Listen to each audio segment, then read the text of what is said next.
king of all cosmos has been oh so very naughty. He had a wonderful time, spinning and dancing and flying throughout his domain, but in doing so, he has destroyed all of the stars. Now it's up to the tiny young prince of all cosmos to impress daddy by making new stars. Stars made of stuff from the planet known as Earth. As the tiny young prince, you'll be sent to Earth with a Katamari.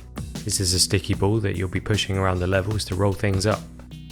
To start off, it will be too small for most objects, and you'll have to roll coins, pins, bugs, mahjong tiles, and work your way up to eggs, crabs, family pets, eventually getting so huge that you'll be rolling up buildings and then entire islands.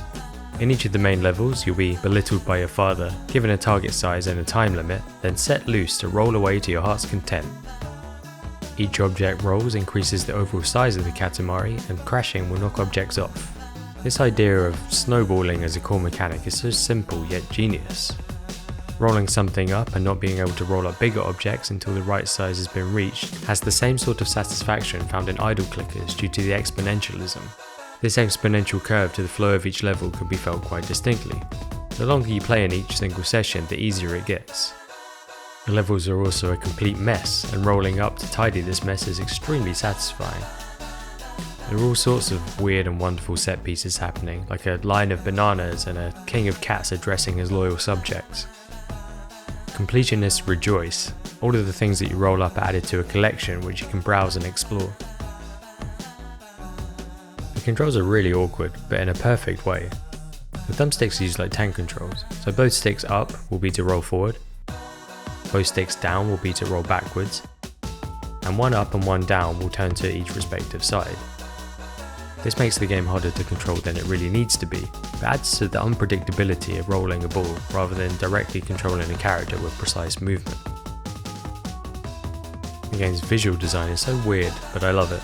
Check out these scenes from the intro.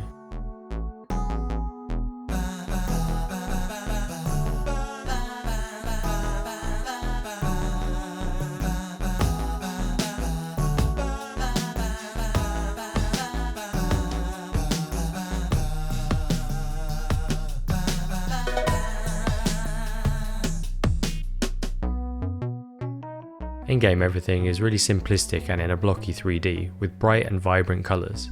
The UI is also really cool, with the Katamari size filling rainbow stripes and expanding until it passes the target line.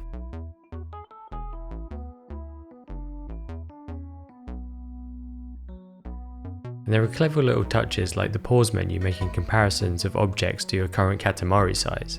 The king of all cosmos just looks incredible. He's a majestic creep. Look at those tights, that belt, those eyes.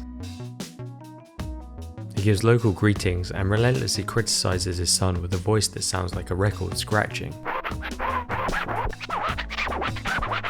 After each level, he'll transport the prince back to the cosmos via the magic of the Royal Rainbow. The soundtrack is a classic and has appeal outside of the game too. It's a light-hearted mix of pop, jazz, electronic, samba, all presented in an extremely playful way. This catchy can of earworms even won awards from IGN, GameSpot and DICE. It's not all cute happy rainbows though, and I have a few criticisms. The side missions are all quite interesting in their variations on the core gameplay. For example, rolling up as many of a specific type of object as possible. To me it seemed as if the problem was not that the side missions are bad, it's more that they're not as good as the main missions and there are just too many of them in comparison. The other criticism I have is about the PC version. On first launch, the game ran in a small window with no way to go full screen until the main menu, and the main menu can't be accessed until you've done the tutorial and the intro level. I got my version from Xbox Game Pass, so I'm not sure if what I experienced is related to that in any way. Aside from the Xbox Game Pass, Katamari Damacy can be picked up relatively cheap on other PC storefronts and consoles. The king of all cosmos is beyond trifling matters such as games, but if he wasn't, he'd highly recommend Katamari Damacy.